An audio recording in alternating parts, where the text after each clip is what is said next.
నమస్కారం ఘంటారావానికి స్వాగతం. ముందుగా ప్రధానాంశాలు. జహీరాబాద్ పర్యటన తర్వాత ఇవాళ ఢిల్లీకి సీఎం. రేపు నీతి ఆయోగ్ భేటీలో పాల్గొనున్న రేవంత్ రెడ్డి.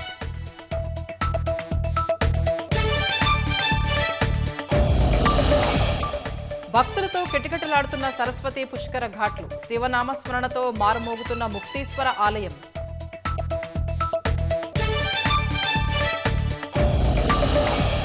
ఉగ్ర కార్యకలాపాలు తెలియవన్న పాక్పై జయశంకర్ మండిపాటు. ముష్కరులకు అండదండగా నిలుస్తున్నారని స్పష్టీకరణ.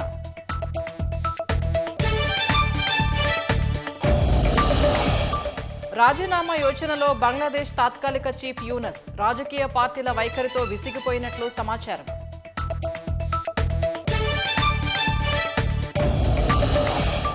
లాభాల్లో కొనసాగుతున్న స్టాక్ మార్కెట్లు. 900 పాయింట్లకు పైగా వృద్ధి చెందిన సెన్సెక్స్.